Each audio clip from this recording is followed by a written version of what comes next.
Hello and welcome to Daily Spark TD. Today we are talking about, are we becoming a stressed and depressed culture?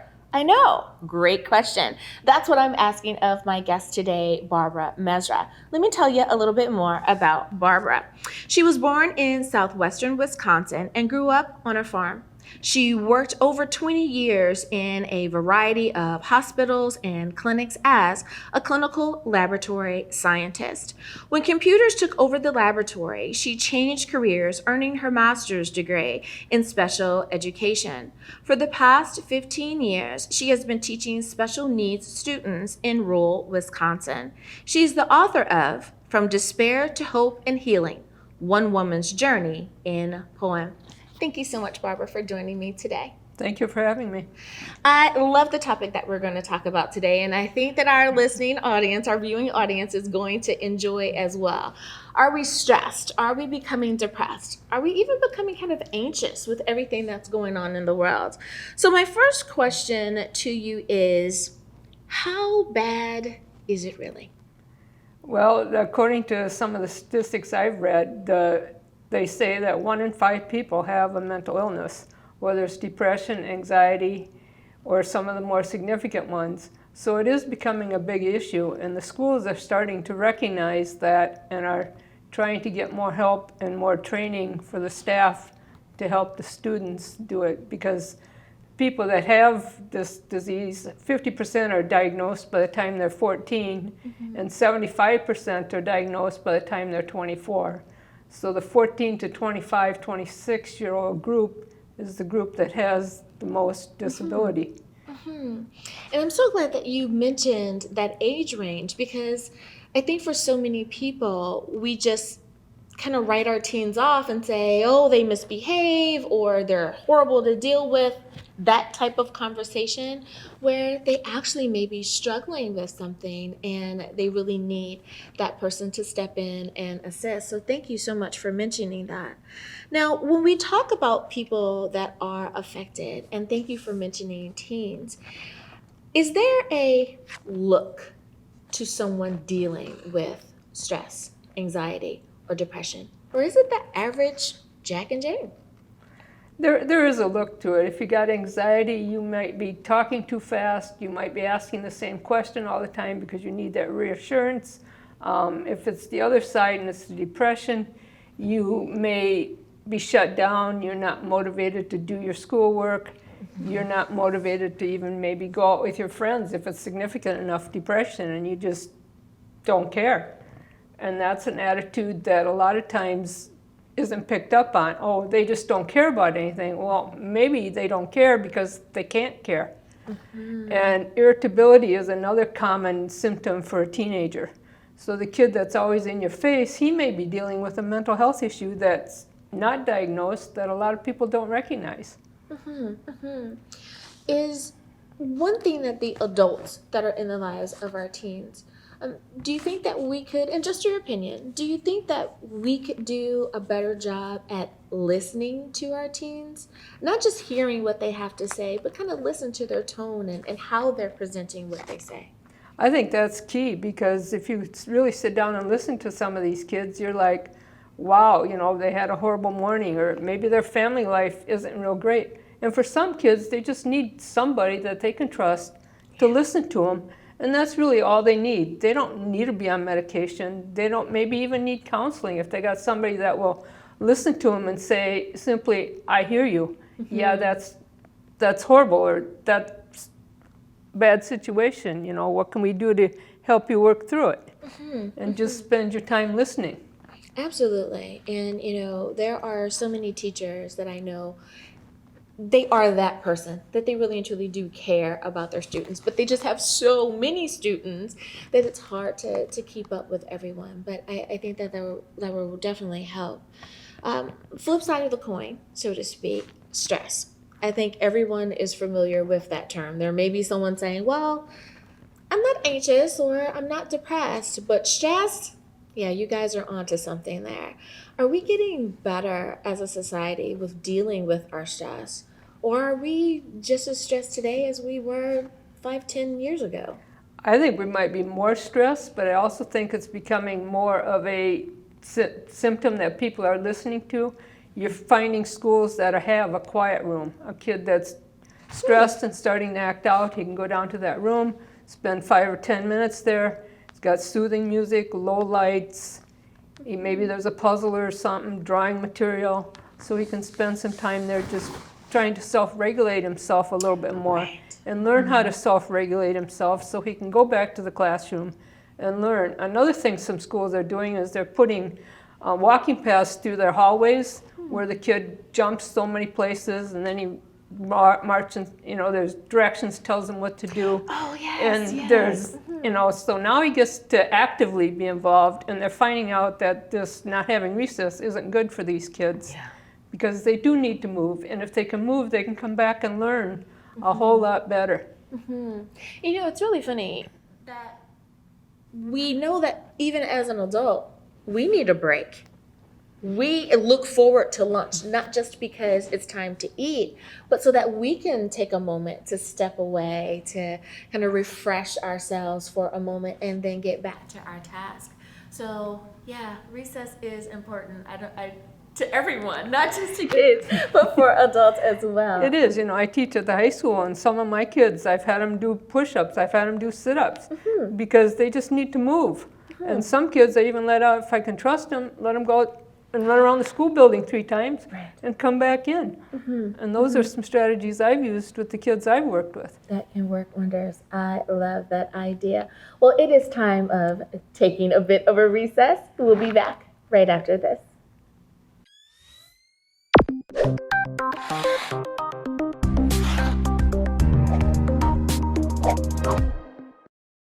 And we are back. Thank you so much for joining me for our Daily Spark TV. Barbara, question. We're talking about teens, but we also know that adults suffer from anxiety, depression, and stress. When we're looking at our teens and trying to interact with them as best as we can to let them know that we're a safe place for them to have conversation, to go to have a bit of a reprieve. Do teens deal with their parents dealing with stress or depression or anxiety? Does that look different than an adult dealing with another adult? Yeah, because the adult is a more pure relationship, it's adult to adult. The teens sometimes they become the parent and have the more stable emotional situation. And so now they're in an adult role that maybe they're not quite prepared for because they are only 14 or 16. Right. And so they're trying to support a parent that has significant issues, not realizing that the parent's issues are going to affect them too because they're the people that are around the most. And we pick up on people's emotions and respond to them in various ways depending on our temperament and our emotional stability and ability. And that's something that, a version of that is what we deal with in my practice as well, with the learned behaviors, with how you pick up on what your parents do and you process that according to your ability to process that. You're definitely onto something there. Now, on the other side, dealing with adults, do men and women have a different way of dealing with what's going on? Well, the cliche is boys and men act out, women and girls act in, and there is some truth to that, which is why a lot of times in special education you see a lot more boys because they got caught acting out, and the girl that's acting in, who maybe even has more depression than anybody else in the room, is not picked up on because they're quiet, they don't say much, they're functioning at an acceptable level, and they just kind of get ignored because they're not letting anybody know that, gee, I'm feeling really sad, I don't want to live. And it can be pretty bad before a girl who acts in gets picked up on, whereas the boy that's angry and irritable and is in anybody's face, he's going to get picked up on right away. Right. Wow. I think the light is going off for someone going, wow, I never thought of it like that. That is so true. Now, have you found in your research that the socioeconomic level of when we're looking at students across our nation, does that have an effect as well? That certain school districts may be affected in a different way, or certain states are adversely affected in certain ways? I guess where I see the difference is not the number of kids that have the issues, because that's kind of pretty stable really, but the treatment. In the lower socioeconomic places, there's less support, there's less social workers, there's less places for these parents and students to get the help they need. Right. And that, to me, is the difference. I was down in the Madison area, and there was all kinds of resources up down there when I was dealing with my depression. And now I'm up in rural Wisconsin, and for my kids to get help, sometimes they have to go 150, 200 miles from home to get the help they need. And that is going to make a huge difference. Even if you're an adult, 100 miles away from home is quite a journey when you have a life to live. You have work and family and everything else that you have to do. Wow, that is amazing. Now, when we look at the age of the person that we want to help or assist in any way, we've talked about teens, we've talked about adults, but does it have an effect on our seniors as well? I'm not real familiar with the senior thing. I'm sure it does. Isolation, I know, can be a real issue, which if you're depressed, you don't want to be around people, so now you're not only being naturally isolated because maybe your mobility is not so well, but now you're isolating yourself even more, and that can affect your health issues and any other type of issues you have there. For the older adults, it's really important that they stay connected socially, whether it's family, friends, whatever. You know, if you're able, get involved in your community. Volunteer. There isn't a school in the nation that would love to have a grandma reader or a grandpa reader come in. You know, and just that one-on-one interaction with this little kid may keep him from becoming depressed or anxious, because he's got somebody that's in his corner at least once a week. Even if it's just an hour once a week, it can make a huge difference for these kids. It really can. And you know, as you were saying that, it made me think about if the senior isn't dealing with it, but perhaps the teen is, perhaps that grandmother, that grandfather, or you know, that play mom or play dad, or however you want to go there, that might be the perfect person that you talk to. Perhaps you can't get 100 miles away to the professional, which we would want for you, of course, to go that route, but perhaps grandmother is only 20 miles away, and you may be able to spend some time with her or with him and give great advice. That is a wonderful way.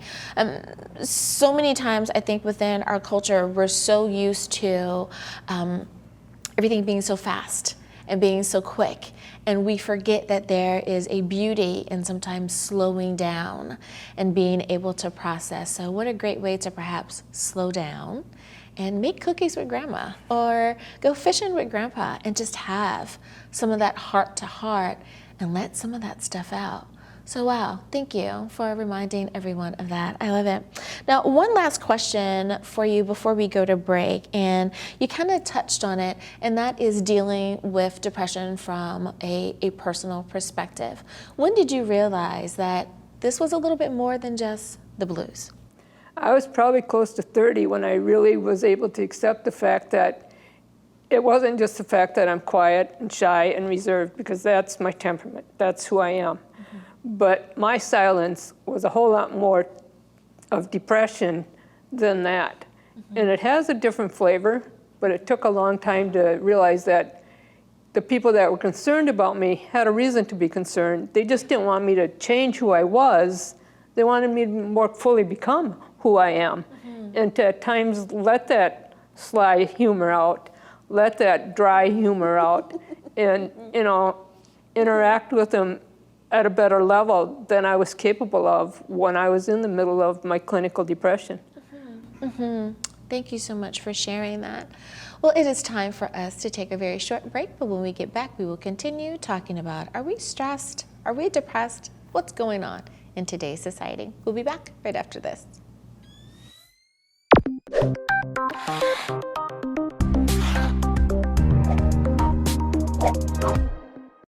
I'm Barbara Mezera. I'm a special ed high school teacher in Wisconsin. I wrote a book called From Despair to Hope and Healing, One Woman's Journey in Poem. It's poetry that came out of my journey through depression and the therapy that I did to reach hope and healing. It's a book that, from what people have said that have read it, it gives people hope through the dark times in life. And I guess that's the message that I want to get out there, that there is hope. Even when the depression is bad, there's always that little spark of hope that can get people through things. My book, From Despair to Hope and Healing, One Woman's Journey in Poem, can be purchased at Amazon, Barnes & Noble, and other booksellers. I have a website, barbaramezerabooks.com, that you can go to connect with me.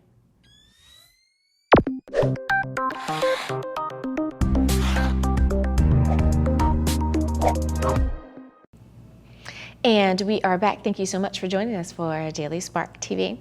So Barbara, we were talking about realizing that this is more than the blues and your process along this. So many times, various health practitioners will give us certain things that we should or shouldn't do, be it that you're going to see a dietitian or a nutritionist, psychologist, or a licensed social worker. Each person gives a little bit of a different advice.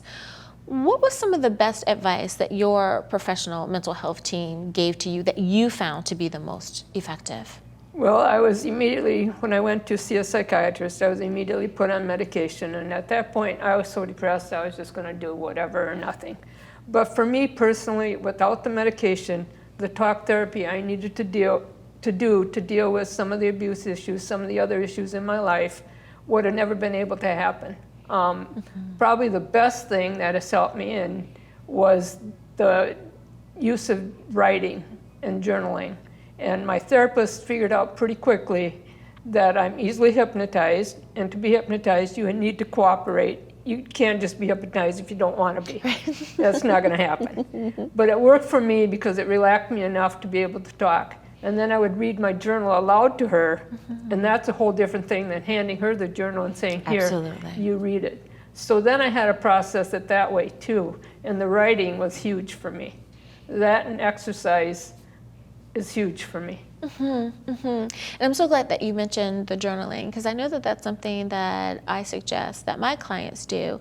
And just freestyle. Just get the thought out of your head onto the paper. Don't edit yourself. Don't stop yourself just to get it out.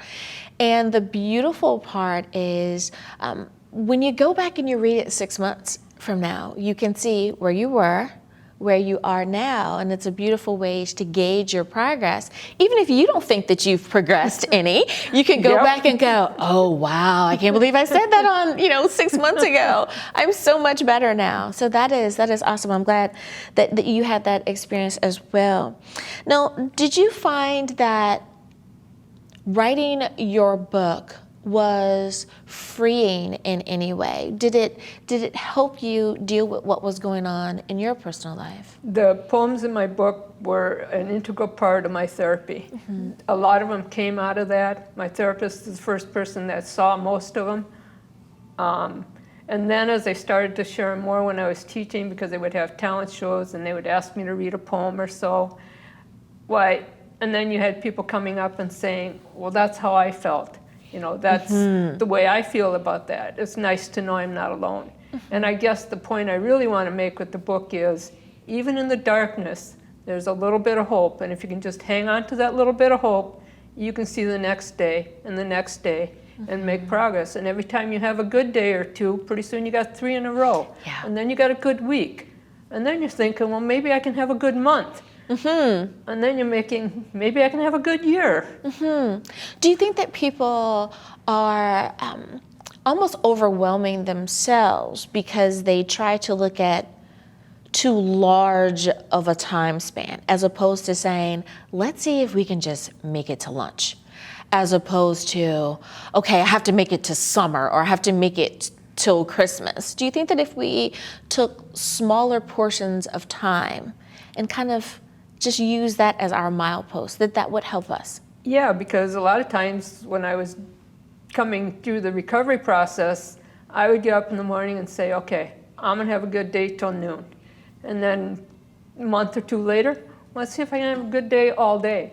And once you start stacking the good days and don't focus so much on the bad days, you see a little more hope. And then you can move that forward little by little. Absolutely. And sometimes we want it all cured right now, and it doesn't happen that way. You know, I still go through times of depression, but I know they aren't going to last.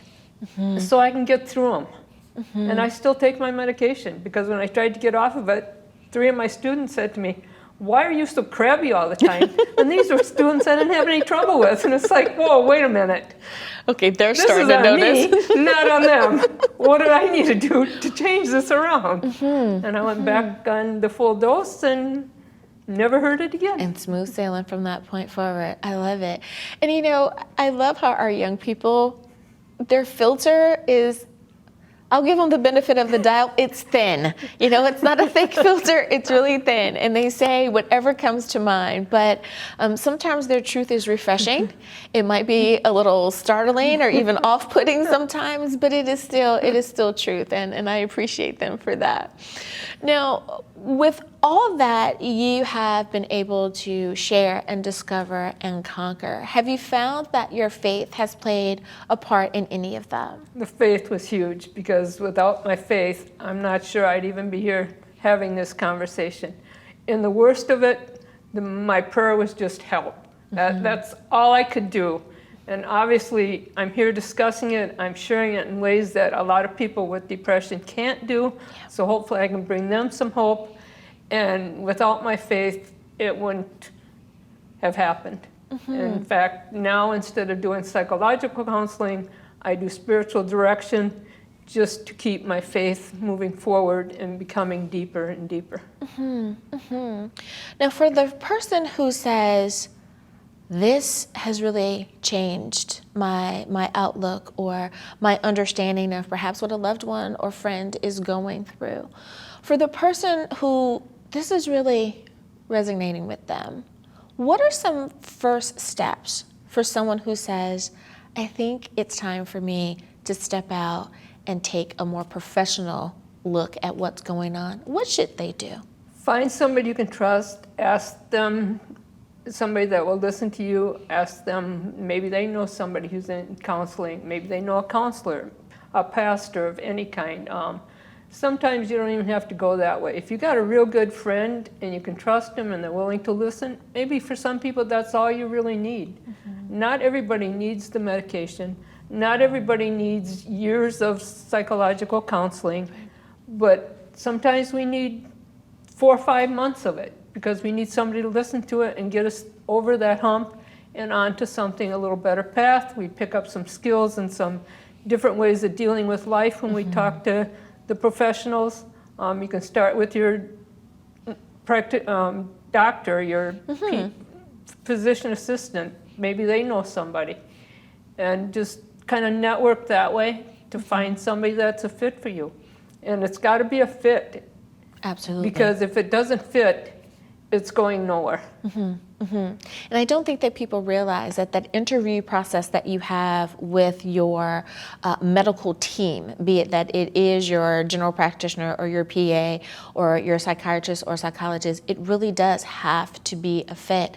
If not, it's not going to be the best that it could possibly be. Well, Barbara Mezera, thank you so much for being on Daily Spark TV today and sharing not only your journey, but also reminding us that it's okay to be on this journey as well. Thank you so much. Thank you for having me. And thank you for tuning in to Daily Spark TV. I hope that I have inspired, empowered, and enlightened you today. Until next time, everyone, be blessed in the Lord.